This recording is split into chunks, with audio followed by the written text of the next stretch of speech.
Hi, good morning, everyone, and welcome to the second session of the 2022 Alaska Historical Society Conference for Friday, October 14th.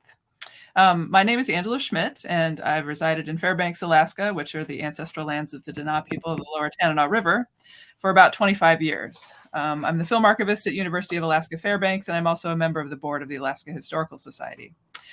And I'm really excited today to introduce today's presenter, Rachel Cohen. I wanted to start by saying that the theme of this year's conference is conflicting visions of Alaska history, but I think we're going to set that aside for right now as we proceed with this particular workshop, which I don't believe addresses any specific conflicts per se, but I could be wrong, and we're all going to find out together. So Rachel is going to be leading today's hour-long workshop, which is titled Preserving Paper Documents and Photographs on a Shoestring Budget. Originally from Juneau by way of Wrangell, Rachel is my colleague and an archivist at the Alaska and Polar Regions Collections and Archives at University of Alaska Fairbanks. She holds a master's degree in Library and Information Science from the University of Illinois with a focus in special collections. And because one is not enough, she also holds a master's degree in theater history and literature. She's worked in special collections in Alabama, Illinois, and Alaska. And one of her interests is Alaskan political history in the mid-20th century. And I'm really excited about some of the interests that she has related to that. And I know that we're going to be getting some more presentations from you at future Alaska Historical Society conferences about some of those matters. But today, I know that's not what our focus is today. So before I forget, and before I turn it over to you, Rachel, let me say that if viewers have any questions, please just drop them into the chat or into the Ask a Question box, and we'll probably take a couple breaks along the way to address those questions. And now, Rachel, why don't you take it away and tell us a little bit about preserving, or tell us a little bit about some of those basic archival principles, which will help us all in preserving our histories. Absolutely. Thank you, Angie. That was a lovely introduction. And I like that you volunteered me for additional work. So today we're going to talk about preserving papers and photographs on a shoestring budget. There is a poll where we're asking if people are here because they're interested in preserving their personal documents, or they're here because they work or volunteer with an institution, or if you're just curious or you just need to fill an hour during the conference. Whatever, you're all welcome. So I'm going to try to share my screen, hopefully without messing this up. I've practiced this multiple times, so let's see if we can do this right.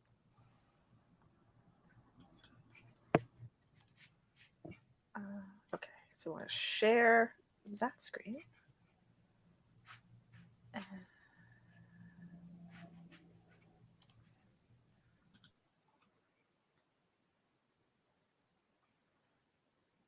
Okay, so hopefully that is working. All right, so welcome, everyone. We are going to talk today about preserving paper documents and photographs on a shoestring budget.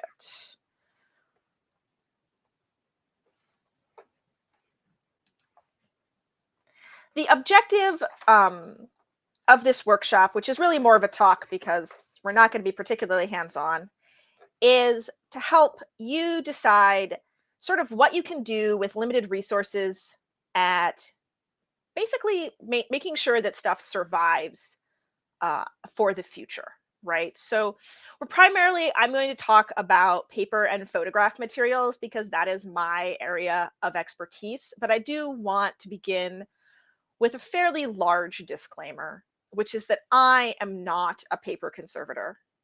That is not my area of training. I'm a librarian who is trained to work with special collections and has worked as an archivist for many years. And I've worked at collections that were huge, like the University of Illinois, that had a full-on paper conservation lab with a multiple-person staff.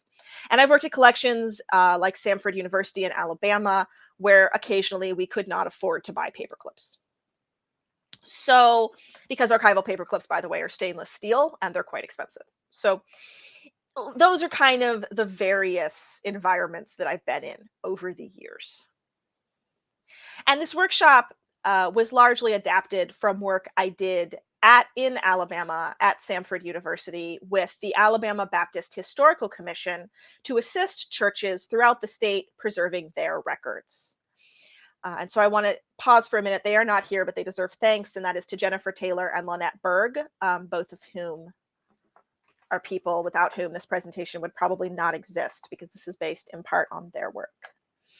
My hope is that sort of by the end of this, you will feel more comfortable deciding how and what you can do to sort of best serve your paper and photograph materials, whether they're materials that you personally have that you want to try to figure out the best storage for, or they're materials that are at some kind of institution.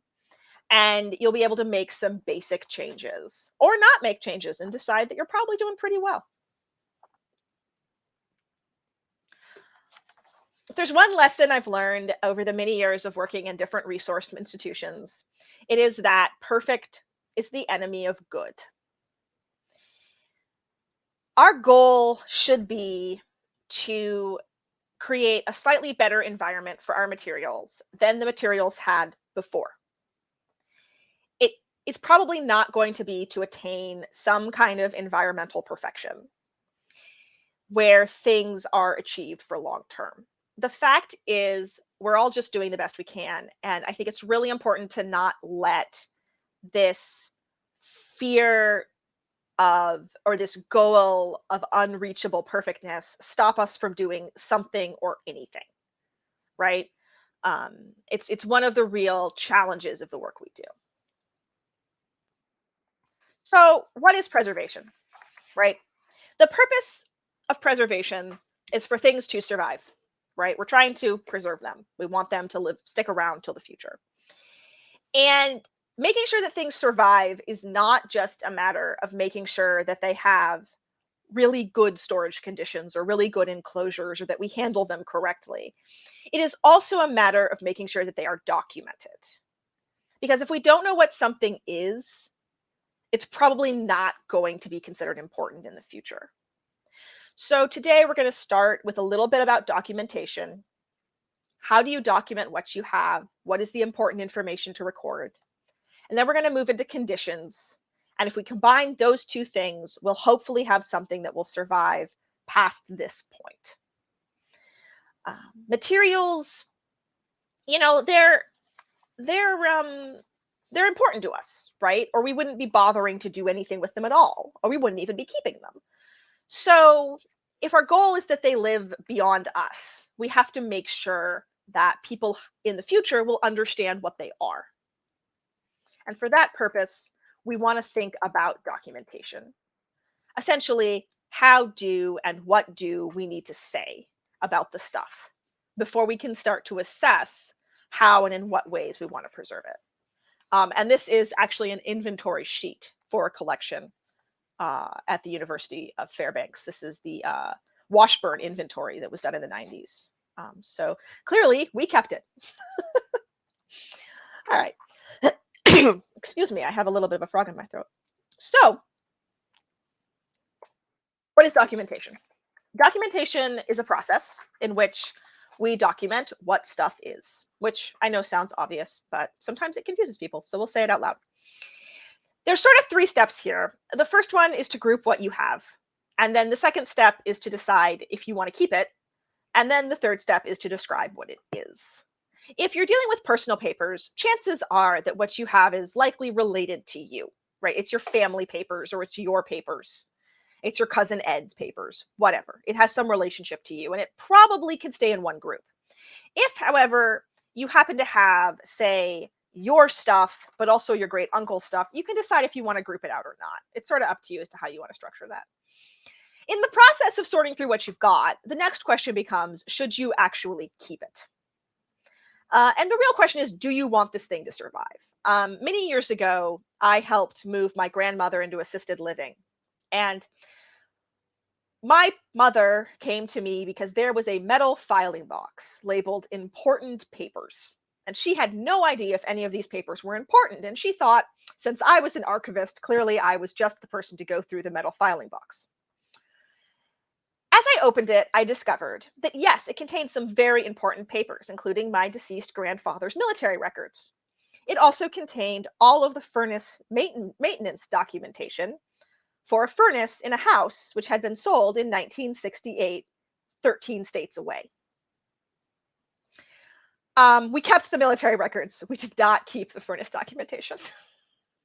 So it's never a bad idea to spend a little time going through your stuff and deciding if it's really important to you. And then once you've done all that, you get to the point where you get to actually start describing it. So what does that actually look like? In the world of archives, we talk about this idea of control, that materials should be understood in some way. And we control materials at a variety of different levels, right? The highest one being collection. And then within the collection, there is series. And in that collection, there is sometimes sub-series, yada, yada, down all the way to an individual piece of paper. You can see sort of a upside down triangle here, which kind of is a way of visualizing this process. So you might start with the John Smith papers, go into a series of those papers, which is all correspondence, and then go into a sub-series or box level, as we call it. And then you get down to your folder, which is your folders in your box, and then your items, which are your items in your folders. This is extremely time consuming, and this level of organization is necessary in archives because we want other people to be able to access the stuff. So that's why we sort of do this. But you might be looking at this chart and thinking about your own things, picturing them in your mind and thinking this. That's a lot more work than I want to do. And I really don't blame you. My own family records, which my mother has entrusted to me, are absolutely not organized to that degree because while I love my family very, very much, I'm not going to come home and spend 14 hours sorting through those boxes. So how do we assess what's really necessary of that whole chart, right? What do we decide is really needed? I think there's a series of questions you can ask yourself. What does someone need to know to engage with the material, right? Like on a big picture level, if you handed someone this material and you said, here it is, what do they need to know about it, right? These are my grandfather's military records. That's it. That's what they need to know, okay? Does the material already tell them that, right? If you open a military record, it is stamped all over with the word military record. I probably don't need to pencil that phrase on it in order to assess it, in order to help somebody else, right? It's abundantly obvious. How much time do you actually want to spend doing this, right? And it is 100% okay if the answer to that is 23 minutes. And how much time can you spend? And you realistically think about your materials, how much time do you really have to work on something? In general, for papers, collection level or box level descriptions are sufficient, right? You don't need to get into item level. Otherwise, you're labeling every single piece of paper in a giant box full of paper. And I can tell you, as someone who literally does this for a living, that's a lot of labeling. And nobody wants to do that. Photographs, on the other hand, often do benefit from more detailed descriptions, but you want to be brutally realistic when you're making these choices. Minimum description, for generally speaking, for your papers, is going to be your general topic, the dates, and what it is. So, for example, you might have Lady Barbara fishing vessel business records, 1990 to 1995. And that's going to guide you to a sort of anyone who grabs this box, that's basically what this box is. They're going to kind of understand it. With photographs, it's really valuable to try to put down more information. Do you know the dates? Do you know the names? Do you know where the photo was taken, right? You can store this information in a Word document or a spreadsheet or on a piece of paper stuck in the box or stuck on the box. Whatever method you choose for storing this information, try to make sure it won't get separated from the material and that you think you can maintain it, right? That's really important. Most people's natural instinct is to record way more information than is actually needed, And as a result, they get burned out on this process really, really fast. So my advice is sort of start with the minimum, and then you can always do more. It's usually easier and better to have less information about multiple boxes than super detailed information about one box, unless you genuinely believe one part of your materials are truly more important than the other. The reason I emphasize higher levels of description for photographs is that in photographs, context really, really matters. If you have a photo of a cabin in the woods, there's a huge difference between an unidentified building in the woods, date unknown, and Valdez Cabin, 1935, where my parents would go every summer, right? The second description tells us why this photograph is significant. The first description, we're not going to have any idea why it's significant.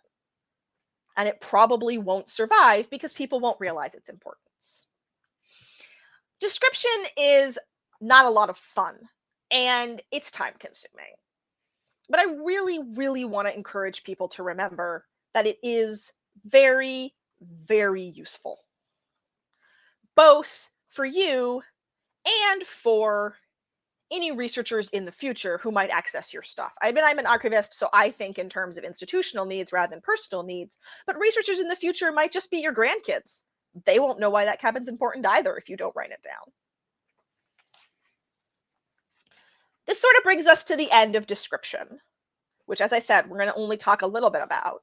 Does anybody have any questions before we move forward? I don't see any in the chat.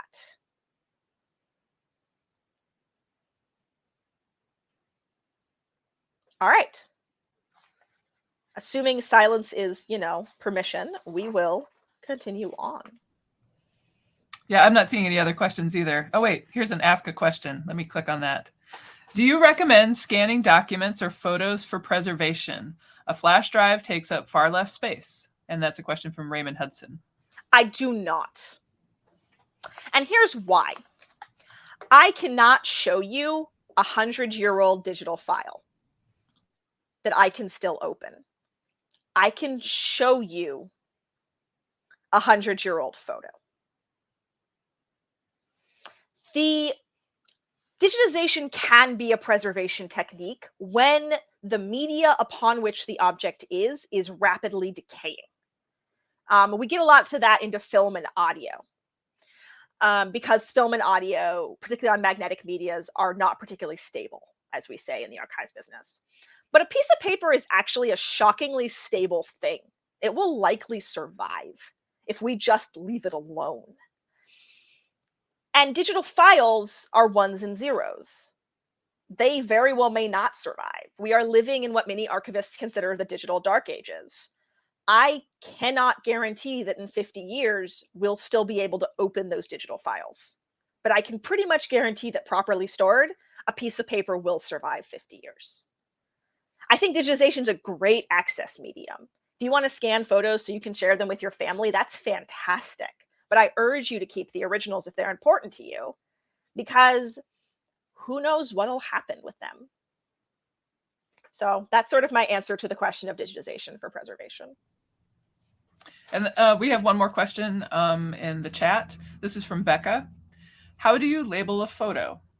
Well, that depends on the type of photo, which I realize is kind of an awkward answer. So for photos that are printed on paper, older photos, a nice pencil works great, and you can just pencil on the back very lightly. It's a great option. If you're dealing with modern photo prints, like pictures from the 90s that are on that weird plasticky paper, that's a lot more challenging. Soft lead pencils will sometimes write on them still, but if you can't get that to work, you have a couple options. Some people are comfortable using pen. That's really up to you. Pen is not generally considered archivally stable. Even archival pens like microns can break down and over time will break down, but they're unlikely to cause damage. I certainly would avoid permanent markers or anything that has an alcohol base, because alcohol is generally a bad idea. Another trick is you can take a piece of paper, fold it in half and label the piece of paper, and then tuck the photograph in it. if that makes any sense. You're kind of making like a little primitive folder for it. And that's a good way as well. So there's a couple different methods. It's just kind of making your personal call. And again, it comes down to how important is labeling. I would avoid writing on top of the photo, right? You don't want to write on the image. Also, some photos have white edges, and you can always scribble something down there if you feel comfortable doing that. So some different tricks there.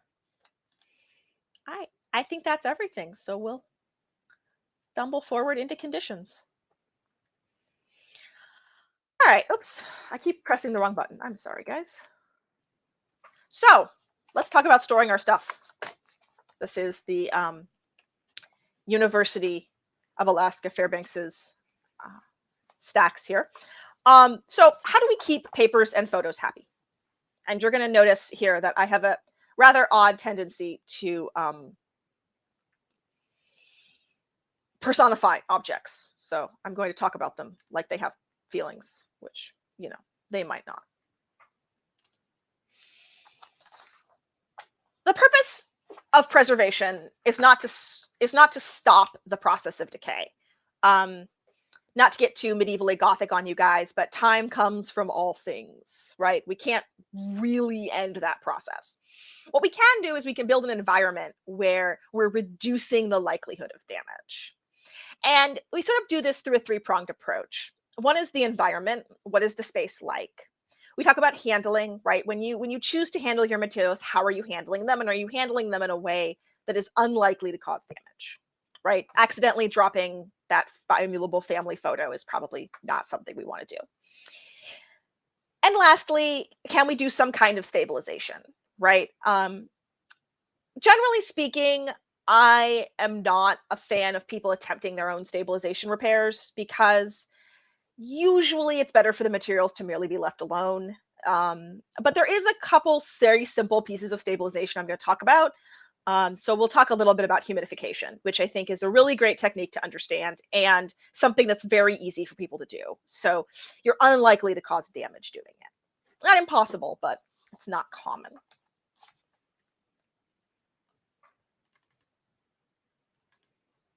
All right. Unfortunately, before we get into all of the fun stuff of practicalness, we're going to have to talk terminology. So we're going to all have to go back now for a moment to high school or middle school or elementary school. I don't even know when this is covered in school, now that I say that out loud, science class. And we're going to talk about acidity. So basically, things are either acidic or alkaline, or pH neutral, which is 7, right, on the pH scale.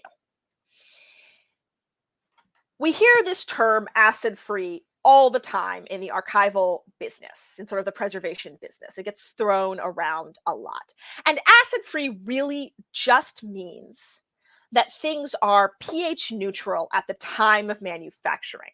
And that's important because everything moves towards acidity. The environment that we're in is actually mildly acidic most of the time. And acid eats things. That's what it does. It causes decay. So we want to try to slow that process by working in a world that is pH neutral, right? Lignin is a part of plant cell walls, particularly wood cell walls. If lignin is present in paper at the time of manufacturing, over time, lignin will break down, producing an acidic compound, which will turn that paper into acidic, right? To slow that process, to stop it, we can add a compound called a buffering agent. This is usually calcium carbonate, which is actually chalk and the same thing that Tums are made of. You know, fascinating stuff, right? So calcium carbonate will be added to paper as a buffering agent. So if you see something that's labeled as buffered, that's what it is. It's creating a sort of a well of alkaline material for that acid to eat before it actually can eat the paper itself. Acid migration is the process of this acid moving from something which is acidic to something which is less acidic over time. And this is a normal part of just the world we live in. We really don't have an easy way to stop this beyond applying some kind of buffering agent. And the reason this is all an issue and the reason we all fight with this problem is because of something called an inherent vice. Most manufactured paper contains acidity since about 1870, give or take. And that acidity is an inherent vice. It is an inherent quality or property in how the thing was made that is causing it to slowly destroy itself, right? You'll also notice if photos are developed poorly, particularly older photos, they'll start to yellow very quickly because the chemical compounds in them have not been fully washed away. They weren't fully washed away in the developing process. And there's really no way to stop this, right? This is something about the object itself that is causing it to destroy itself, and that's an inherent vice. Here's an example of acid transfer or acid migration. And as you can see, the acid in the ink has literally left an impression on the neighboring page. There's really no way to stop this process. As I said, it's just kind of chemistry, but there are ways to slow it down. So for example, in this case, you could put a buffered piece of paper with calcium carbonate on it, in between the ink and the next page, and that will slow down the acid transfer process. But once acid has transferred, it is not reversible. So there's not going to be any way to get that staining off the subsequent page next to that book. And this is why acid is such an enemy to us. This is why we don't like it. So what do materials want, right? Beyond that whole acid-free storage thing, what do they want? They want an environment that's about 65 to 80, 68 degrees, which is kind of chilly for most of us. They want to have about 30 to 40% humidity, right? Your dew point changes as your temperature changes. I'm not going to get into all of that, but this is roughly where they want to be. They don't want to be exposed to a lot of light, right? And they really want this environment to be stable. I cannot emphasize strongly enough how important it is for the environment to be basically stable. I would strongly urge you not to store materials in garages, attics, or sheds, places where your environment is not going to be consistent. And ideally, you want to store materials in acid-free, buffered containers. These are for papers and photographs that are not airtight, because you don't want to create a microclimate within that environment where, should something start off-gassing because of some kind of chemical reaction, that gas has nowhere to go. And as a result, it can trigger reactions in neighboring materials, right? So we want to create an environment where materials can essentially breathe. Again, with my tendency to personify inanimate paper objects, which I work with on a regular basis. So these are sort of your basic storage requirements. So what do we want to avoid? We want to try to not do to our stuff. Generally speaking, we don't want to freeze it. We do not want to expose it to direct UV sunlight. We don't want to store it in an area that's got smoke or likely to have smoke. Leaving your family photos or family documents behind your wood stove, probably not the ideal storage environment for them. They really don't want to be damp. All right, dampness is going to cause all sorts of long-term problems. And in general, covering them with Scotch tape is not recommendable. Rubber cement is also pretty awful. If you wouldn't be comfortable in the space that you're putting your materials year-round, chances are the materials are not comfortable there.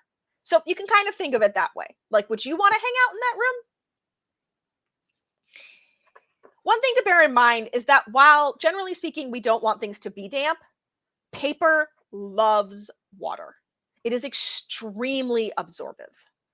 So paper, on a microscopic level, if you put it in a high humidity environment, it's going to start absorbing water at a rate that is actually really pretty astonishing.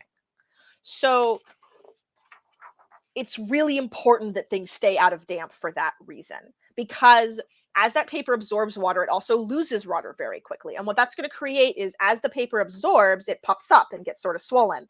And then over time, it dries out and it shrinks back down again. And on a microscopic level, that increase and decrease of size is going to cause fading, because on a microscopic level, the ink that's on the paper is going to start working to the surface and then evaporating off, right? Or flaking off if it's paint. So you have this kind of chemical compound process going on. And that's why we try to keep paper out of the damp. That's also why we try to keep things in consistent environments, right? Is we're trying to avoid these fluctuations that occur. So once you've figured out where you're going to store stuff, ideally not in your shed, in your lawn in Fairbanks, Alaska, where it gets to be 40 below at the middle of winter, you have to figure out the next thing, which is what do you put the stuff in, right? And where do you get supplies to do that, right? Because I've talked a lot about acid free, I've talked a lot about buffered, and these supplies are expensive. Um, there are sort of three major institutional archival supply companies. They are Gaylord, University, and Hollinger. They are all costly. Shipping to Alaska for all of them is completely a pain, particularly Hollinger because they closed down their West Coast warehouse, and so everything has to come from Florida, which is a long ways away. I'm not sure you could pick a state that is farther away from the United States, from Alaska, than Florida. So that's a problem. However, there are a couple workarounds. University Products has a let me show you some photos of these actually before we continue. University Products has a non sort of institutional line called Lineco, which is their kind of consumer brand. And you can actually buy Lineco products on Amazon, which means you get free shipping. They are still expensive, right? You're still talking quite costly for a box, but they're a lot cheaper. If you're trying to store photographs, consider scrapbooking supplies. I know this sounds a little odd, but people who are into scrapbooking are weirdly obsessed with all of their storage being acid and lignin free. And as a result, a lot of craft stores actually carry acid-free photograph sleeves and acid-free photo boxes. They're usually not buffered, but they are acid-free, and they're often a lot cheaper and available in bulk. So if you're not storing a ton of material and you're mostly storing photos, I would strongly encourage you to consider the possibilities of those kinds of supply companies. If you are going to order from an actual archival supply company that specializes in this kind of material, just make sure that you're prepared for the sticker shock of shipping, especially to Alaska, which occasionally I still sort of freak out over, and I need to get over it. I will say the only thing I've never been able to find a substitute for in sort of the non-archival supply companies is acid-free banker boxes. If you need a full-size banker box, I have yet to find an acid-free manufacturer who is not an archival supply company. There may be ones out there that I just haven't tracked down yet, and if you know of one, I would love to find out because I have been looking for them and I haven't been able to find them. So that's kind of a challenge that we all face. But I would encourage you to consider other options if you find yourself in need of storage, and particularly if you're trying to store photos.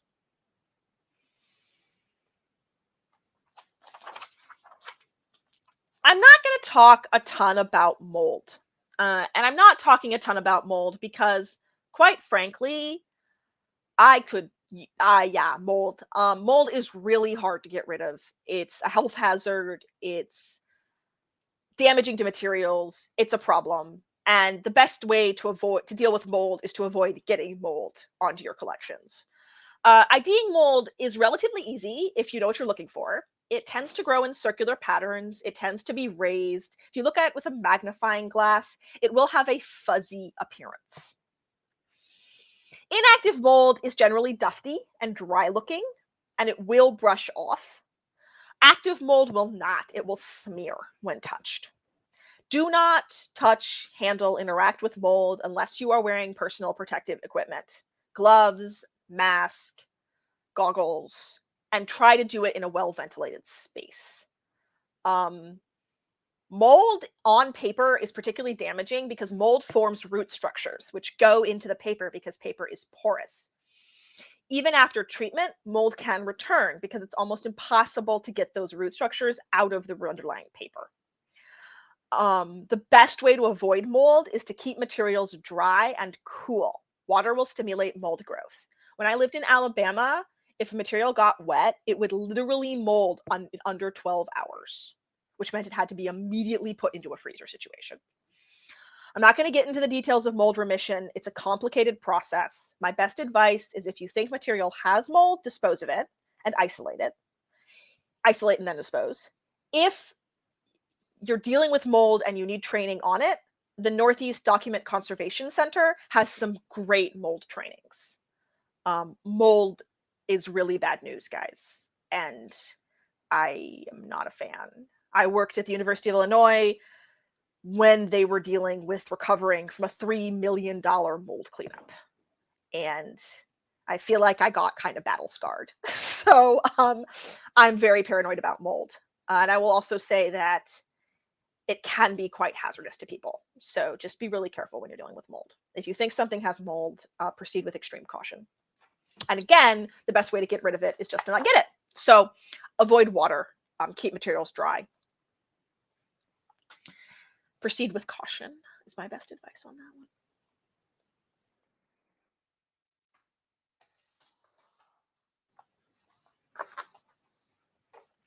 We just went through quite a bit there quite quickly. Does anybody have any questions about any of that stuff before we continue on? I'm not seeing any questions popping up in the chat or the ask a question, but I had a quick question. Shoot. I know you mentioned archival boxes, but is it okay just to keep items in a file cabinet? Are there acid-free file folders that? There are absolutely acid-free file folders. Filing cabinets are not ideal because they tend to create a microclimate. However, you can absolutely just get acid-free file folders, but the best way to get those is either from art supply companies or from archival supply companies, but they do come in packages of 100, so you get a lot for your money in that particular case. Filing cabinets, I have mixed feelings about filing cabinets. They're not the worst storage conditions in the world. They're not ideal storage conditions. However, they're probably not going to hurt anything, really, in the end of the day.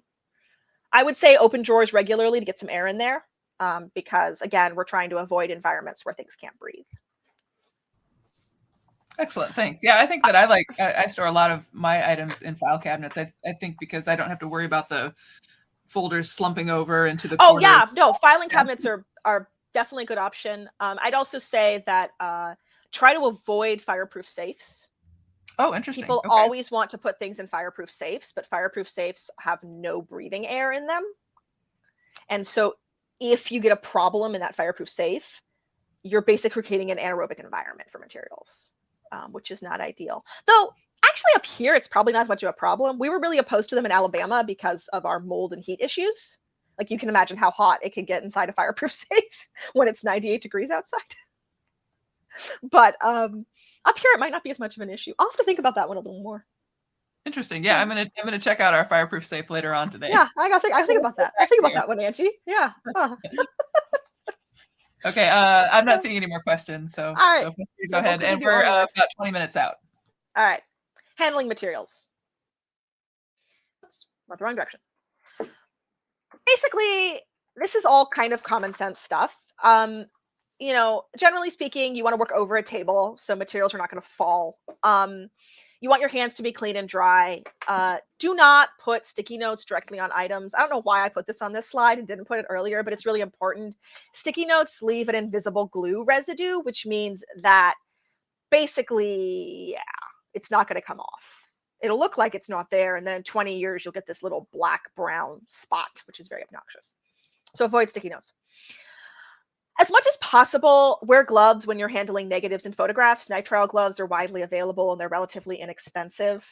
Kitchen gloves, sort of plastic kitchen gloves they make if you're chopping up onions also work fine if you just need something in a pinch. For paper materials, you really just want to have clean and dry hands. And that's kind of it. I mean, those are sort of the basic rules. It's not too complicated. And as you can see, this person is handling a negative with bare hands, which makes me a little wincy, but she's holding the edges. So that's the big thing is you don't want to get finger oils or fingerprints on top of negatives. So the goal is to hold them by the edges.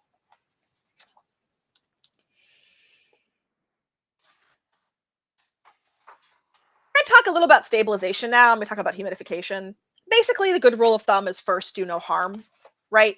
When in doubt, I would focus on your storage conditions and I would just leave your items alone. They're probably going to be fine. The fact is that paper survives pretty well. It's pretty hard to do it harm. But one thing you can do is you can unroll rolled items using a method called tray humidification. This is one of my favorite sort of easy things to do to materials because what happens over time with paper is that as paper is rolled, it likes to stay whatever format it's been left in. So if you have a rolled document that's been rolled for a very long time, those paper fibers have kind of molded into that shape. And the goal is to get them to relax enough to unmold. And in this case, we're going to use the fact that they love water to our advantage. So basically, photos curl and paper likes to stay rolled for different reasons. Paper likes to stay rolled because it likes to stay in the same shape as it was put in. Photos curl because the emulsion on the top of the photo tightens and the paper base doesn't. And as a result, they curl towards the image. Or if the base tightens and the emulsion on the top doesn't, they curl away, right? I couldn't find a really good diagram of a photo print. This is actually a film diagram, but it's the same basic concept, which is that all photographs have some kind of emulsion or top layer on top of some kind of base, right? This particular technique works best on paper prints. Photos printed on sort of those plasticky papers from like the 2000s and 90s. I've done this with them successfully before, but you have to proceed very carefully. And if you're not sure what you're doing, I recommend starting with sort of a sacrificial lamb object that if it happens to get destroyed in the process, you won't feel horrible about it. So don't start with your most priceless photos. Start with photos that you kind of don't care that much about. What we're going to do is we're going to basically build a tray humidifier. So we're going to start with some kind of large container. And into that large container, we're going to put a couple inches of water. And then also in that container, we're going to put something to hold our documents.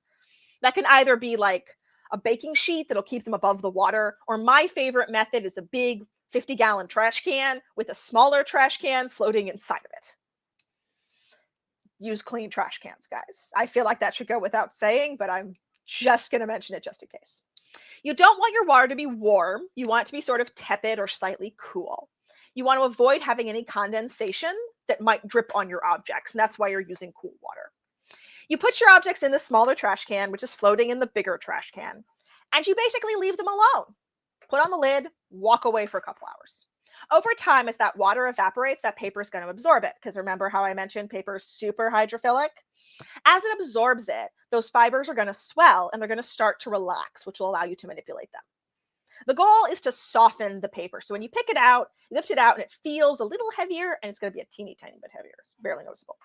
But it'll sort of feel softer. That's your goal. Photos can stick together during this process if you allow them to get too moist, so be especially careful of the emulsion layer on your photographs. Once you have your slightly dampened stuff, and by slightly damp, I mean very slightly damp. You shouldn't be able to feel any dampness.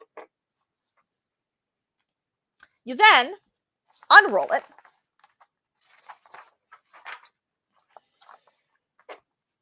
Onto a flat surface. I like to put down a piece of cotton blotting paper. Some people do this, some people don't do this. There is a bunch of debate about whether or not you should do this. Then, the next step after all this is to put a piece of blotting paper on top of the item. Again, be careful. And then you put a piece of plexiglass on top of that, or a piece of regular glass, whatever you happen to have. And that large flat weight is going to flatten the items, right? You're gonna move towards flatness, which is one of those weird sentences. I don't know if that actually worked. Whatever. Moving on. The goal here is to have even pressure across your whole item. And as the item dries, right, it's going to think that being flat is its natural condition, right? It's going to become convinced of that. If you need to get plexiglass or glass to do this process, glass cutting shops often have offcuts that they will sell you for very little money because they can't use them for anything. So it's always worth going and asking if they've got just a big piece of plexi they don't care about, right? And if you're going to use glass, which is great because it has some weight to it, you want to make sure you wrap the edges in like some duct tape or something so that you're not going to accidentally cut yourself on it, because please, safety first. I'll also say if you don't happen to have a large sheet of glass and you're not trying to flatten huge objects, consider a heavy book. I have absolutely done this with a copy of the Webster's Dictionary. It's totally doable. The only other thing you have to be really careful about in this process is things like wax seals that are on some types of old documents can sometimes pop off if you try to unroll them before they're damp. So you just want to be really careful. And then in the damp, the wax can react differently. So if you've got wax or you're dealing with wax, just proceed carefully. My best advice is to give things several days to dry. Longer the better. It takes longer than you think. And proceed very slowly. Because if something isn't ready to unroll, if it's giving you any kind of resistance, just pop it back in your humidifier for a couple hours, and it'll eventually start to loosen up. If you don't happen to have a 50-gallon trash can that you can use to make one of these things, a bathtub absolutely works in a pinch. I have completely done that in my life. So don't be too freaked out about it. Most materials are going to react fine to this. Be very wary of anything that you're not sure about. If you can test, always test first. Just try to keep your water not too, tepid is where you want to go, like room temp. All right. I see Chris has asked a question about blueprints. Blueprints are interesting. I am pretty sure you could absolutely use this process with blueprints. My only concern would be the blue ink. That particular printing process has some unusual responses to things. My recollection is I don't believe it likes buffering. Chris was asking about unrolling blueprints. I might have to look that one up, actually, because I'm pretty sure it would be fine, but I would do a test case on something that you're not too concerned about. But they should unroll just fine if you flatten them, yeah. The big challenge with blueprints is getting a large enough piece of glass to lay over them so that they flatten evenly. Yeah. Are there any other questions about this fun process of tray humidification? It really is cool that it works, and it works really quite well. I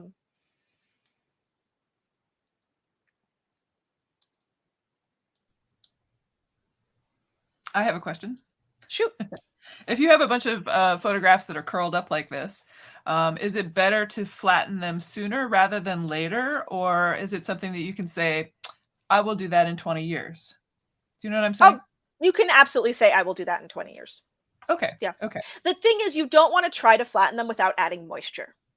Yeah. Because if you attempt to flatten curled photos without adding moisture, you massively increase the chances of your emulsion cracking. Got it. So that's something you want to avoid. But you can absolutely wait on this. Again, as long as the conditions are not horrific, they're probably just going to stay the way they are. Okay. That's the thing about materials, is generally speaking, beyond some microscopic changes, materials are usually pretty stable, as long as you're not storing them, in a fireproof safe in an unair-conditioned 19th century church in rural Alabama, which is probably the worst storage conditions I can possibly imagine for documents. So, we try not to do that to them. Or putting them at 40 below, I suppose, would probably be equal traumatic.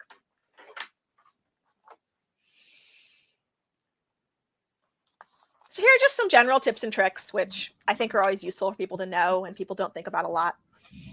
Nearly all paper manufactured in the United States after 1994 is acid-free. It might be actually 1996, now that I read this slide again. I can't remember. One of those 2 years. Basically, President Bush decided that government documents should stop destroying themselves, so passed a law that the GPO had to print on nothing but acid-free paper. And the paper manufacturers in the US didn't want to lose out their printing contracts to the GPO, so they started doing a much better job of washing out the sulfuric acid they used to make paper.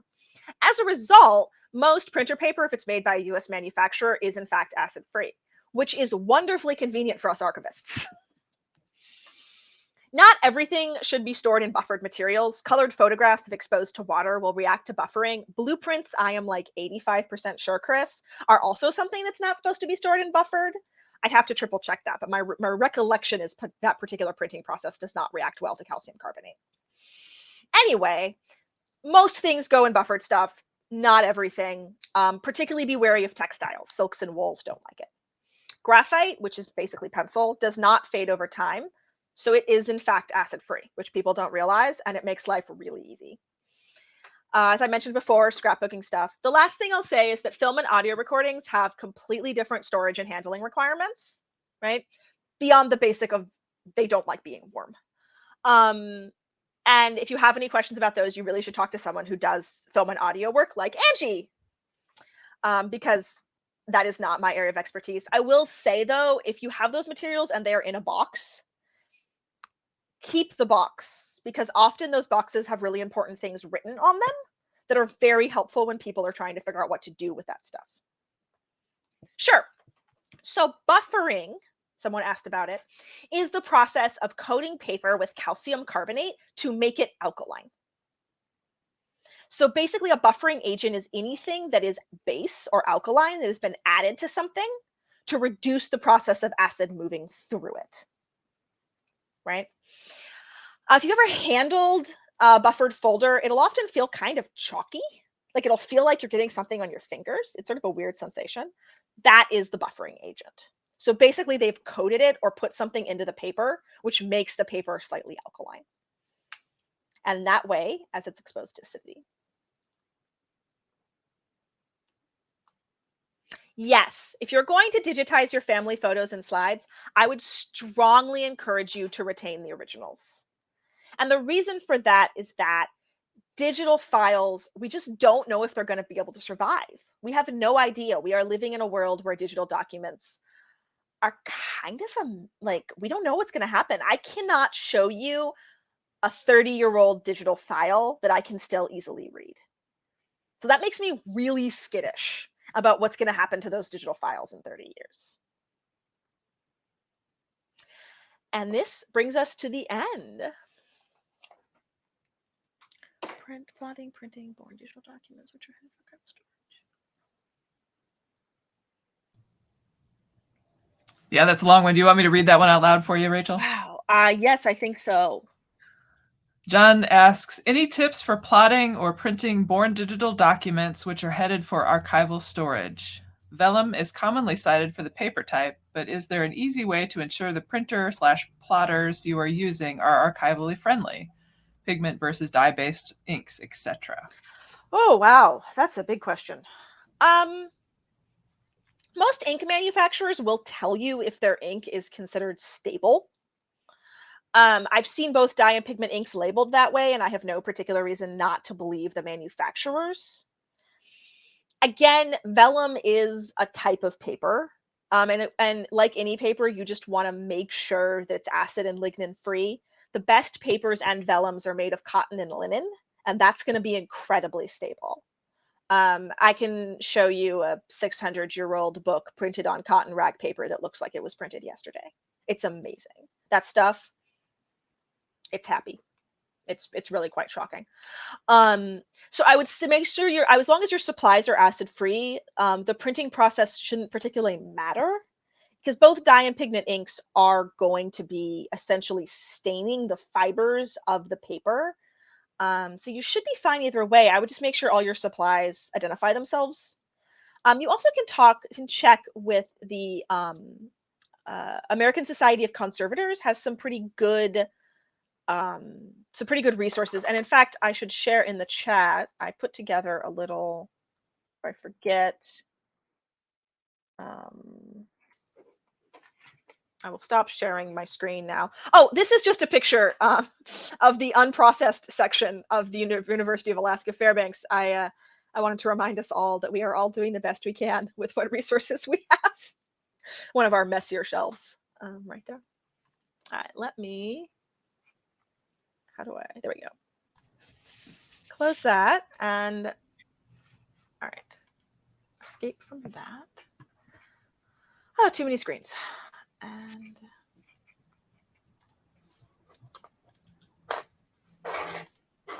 And here's one more question. Should photos and albums be removed and sleeved independently? What about the narrative printed alongside the photo in the album? And that's a question from Ron Inouye.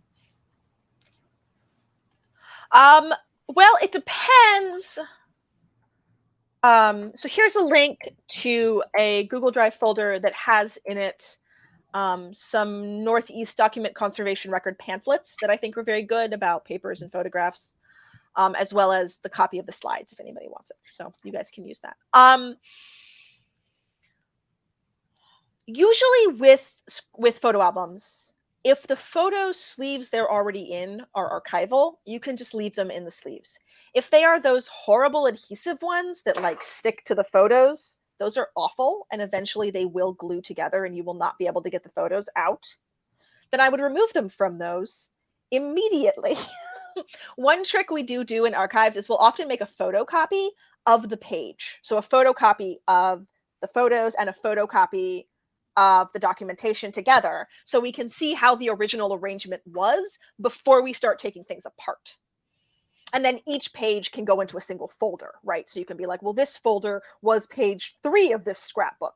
and here are the photocopies of what page 3 looked like, and here's all the contents that was on page 3 that we have taken out of this adhesive album because adhesive albums are horrible and will destroy your stuff over the long term. So get them out of those if that's what they're in. But as long as the album sleeves are acid free, they should be fine. I mean, binders, there's nothing particularly awful about binders. I mean, if you give a binder 100 years, eventually it gets disgusting, but everything kind of does after 100 years, so we kind of have to cut them some slack.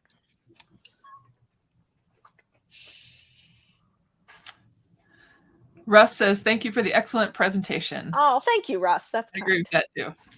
All right, well.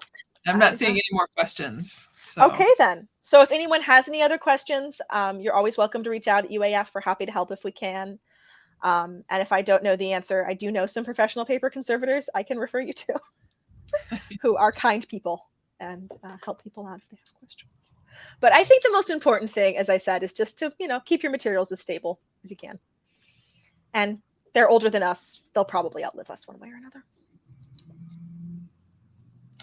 Well, excellent. I just wanted to thank everyone for attending today's session, and thanks to Rachel from the archives at UAF for sharing your expertise.